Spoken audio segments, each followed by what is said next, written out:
Hello and welcome to ET Auto. Today we are joined by Mr. Vikram Pawah from BMW Group and will talk to us about its new strategy on the retail experience, and I think it's called Retail Next. Welcome to the show, Vikram. Uh, First of all, would like to understand what is Retail Next for BMW Group. So Retail Next is all about changing the game in the auto industry in India and also across the world, actually. So it aims at giving a new experience space to our customers based on their changing preferences, based on changing societal needs. So it's not like a traditional showroom or a service center at all. It's actually making it a lounge or a boutique feeling. Right. And putting the product and brand in Right. those spaces. So Right. instead of putting the product first, Right. and then the brand, and then the customer. Right. This starts from the customer first, Right. and their spaces, and within that we have the brand and the product, which is Right. immersive as well. So Can you take us through the showroom? absolutely. So you can come and walk with me, so you can see that the moment you enter. So first of all, there's only a single entrance Right. to the showroom. Earlier, there used to be separate service, Right. separate used car entrance. There's only a single entrance to the showroom, and everything that you need to interact with a brand can be done through this entrance. Okay, Right. so of course you have a nice little welcome guest here. Right. You know, where they'll find out what you're visiting us for, and then take you to the right spaces. Right. Nice little hospitality area, you know that, right? Right. So also with a barista, Right. so you can have a proper coffee as if you're having it in a cafe or a lounge. Yeah. Nice seating spaces which are quite Right. welcoming, warm, and I Right. think you've been in the industry for a long time as Yeah. well. You've seen that the auto showroom always used to be plain colors, Yeah. black, Yeah. gray, blues, Right. whites. Yeah. But this It's is more not look like like that. a living space. It is a living space, and yeah. that's what it's all about. It's about these spaces that have been created across the showroom, Yeah. number one, Yeah. and then you have product around them. Right. Okay, so you can see that, you know, with nice little lighting. Right. So this is what we call it the hero product. Right. So this is where, Right. you know, one of our key products Right. that we have launched recently Right. would be shown. So you can see we are showing the i7 here Right. in beautiful lighting. There are a lot of digital elements to this as Right. well. So that screen is not just a video screen, but actually, let's say if you're sitting and talking about either one of these products as a customer, Right. and you wanted to see how do the other colors look like, Right. how do the Configuration, basically. configuration, you can do it live here Right. in full scale model, Right. actually with a live car, Right. so you can choose better. Right. Okay. So, would you think that it would be a challenge for dealers to exhibit all your products because you have a large portfolio? You have different brands, Mini, BMW, Motorrad, and Yes. whatnot, and you have electric Yes, we vehicles are coming. big. We are bigger than anyone else in terms So- of what we have got So, offering. showrooms typically needs people want to see the physical vehicle. Absolutely. So that's why you can see that the way it's been laid out is that we Yeah. can change the products from time to Okay. time, Okay. right, depending on how the demands are going. And Right. also the space you look at here, this is only one floor. There's another floor above Right. this way. We'll go and have a look as well. Right. It allows you to display many products, but not in a crowded way. Right. In a very nice Right. and kind of an open way this can be shown. Right. Again, you can see, you know, you're showing, for example, the X1 and its electric counterpart at the same time. Right. Yeah. So That's a very nice customer to can know. compare, right? That Then ICE and EV, which ICE and EV together, so they merge. So it's not like a separate space for ICE, Right. separate for EV. No, Right. it's merging all together. Nice little spaces for customer who wants Right. some privacy to talk about, Right. right? Delivery, we know Yeah. that in our industry, delivery is one of the Key. kind of really legendary moment, a moment that is memorable for our customers Right. because they come with their families. Right. So you can see the delivery space has been specially designed, Yeah. right? And it's not only for new car delivery. Yeah. It can also be for used car delivery, for Right, example, right. or sometimes that services You are. mentioned in your answer that we can change the models basis the demand. yeah. So, is there any data science behind Yeah, of it? course, How, of course. How do you gonna change Of course, the that's portfolio? based on how the inquiries are Okay. building up. So, Right. for example, we launched the new 5 Series long wheelbase recently, right? So we had that on a display, Mhm. right? 2 weekends ago, on a weekend, we had only electric cars in the entire show, Right. Right. right? So it allows us to be quite flexible about it Right. because the spaces are common now, Right. right? And then we can allow the dealers to configure it the way Right. they want it. Right. The only thing they can't configure is the living spaces. Right. Right. That is static. Yeah. The cars, the models can always change. Okay? Yeah. So while it's up the ante in terms of consumer experience, Yeah. but in terms of conversions, because end of the day, it's all about sales. It's all course about it is. movement. Of course. it So is. how do you see in terms of does it really give us the edge in terms of getting more sales on conversions? Well, so I think first thing where the sales start from is the customer itself, Right. right? So the customer is engaged Right. and attaching to the brand much Right. much more, which we truly believe with these kind of experiences, Because like I said, the society is changing, the customer is changing. Right. The way they still look at luxury is changing. And what we get as feedback from customers, they want more engagement, Right. more experience, more involvement, Right. and more passion and emotion. So that's how we're trying to provide is that environment where they can have all these experiences and understand the brand better.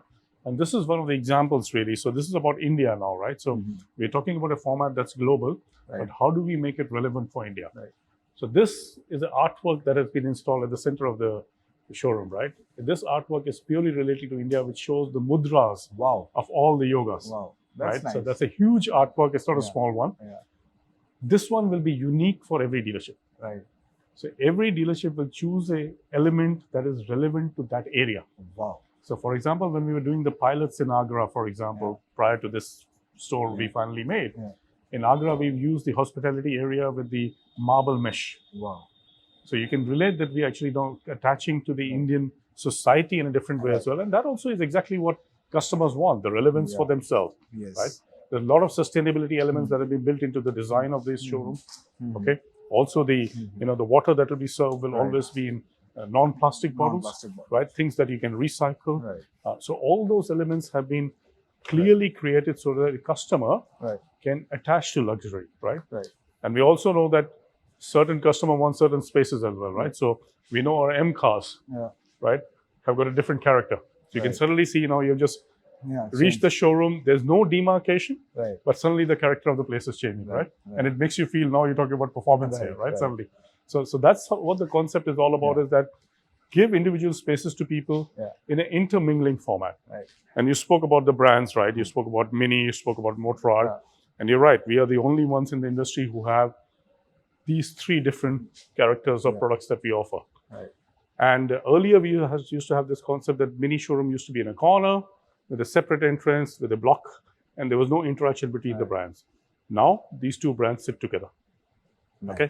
And if this was a Motorrad dealership as well, let's say if it was, which is not the case in Gurgaon, but let's talk about some other market. So we could have seen some more bikes. You would have seen bikes as well, merging into it. And again, you can see, you just entered the Mini area.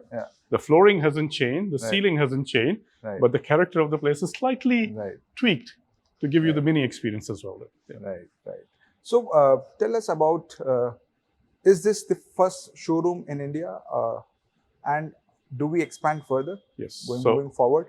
And also, do we change all our formats, or it will be typical experiential stores in some pockets of the country? So let me answer in the sequence of the questions that you asked for. So first, this was the first fully fledged final design of the Retail Next that we did. But before this, we did a few pilots. Okay. Right. We did one in Agra, as I was explaining. We did one in Ludhiana. So there are a few pilots that have been done prior to this.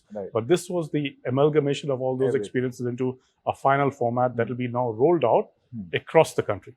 So all our showrooms, all our service center, all our touch points will now go into this format over the next 2.5 years. So by end of 2026, I expect all our facilities to be upgraded to this. Wow. Right. And there are already 25 or 20 odd products that are running right now at different stages. So you'll see literally every month or every quarter, these facilities getting upgraded in all the towns. And for this, I'm really thankful to our dealer partners, because they have committed a amount of 365 crores over that period that they'll invest into the brand for the customer experience. So it is not only a one-off customer experience center. Every town will have this, and that'll be the home of BMW for our customers. That's very nice. So while we're talking about the offline stores, and you have created a whole lot of experience, be it accessories, brands, sitting area, everything. But what about customer experience online?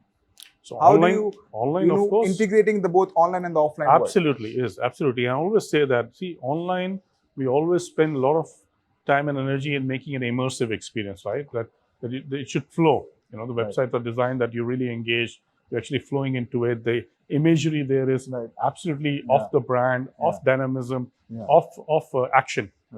This is replicating that now. Right? Earlier, when you went online with all these great pictures and you go to a showroom, it looks really dull. I mean, of course, our showroom was still benchmark showroom. I'm not saying they were really behind anybody else, but the point was that it didn't really match that imagery. But now you can see that, the kind of colors that you see on their website, the kind of excitement you see on a website, you can actually see it here. And with these such screens running around, that digital features that are running around, it's live. It's not static. And for me, it's merger of both, because customers do a lot of online research, a lot of online transactions, but when it comes to emotion, when it comes to interacting with the product and the brand, they want physical space. Right. So it's- physical stores gonna stay. Absolutely Many will. OEMs are trying to do direct to customers. Like, dealers become their endpoint just for deliveries, and also some two-wheeler OEMs are also planning direct to send vehicles to the customers. But how do you see that development, and where do BMW stand? I feel very clearly that I think the dealers are still the focal point for auto dealerships. Or autos. It can't go away. It absolutely, that's the focal and the center point. That's the moment of truth in the end. Right. Because at least I can talk about BMW very clearly. We are an emotional brand, right? We are a dynamic brand. We are a passionate brand. Right. You can have emotion, passion, and dynamism in a virtual format. Right. You need touch and feel for that emotion to happen. And that's what we see from our customers that, since we opened this store 2 months ago, we had so many events here.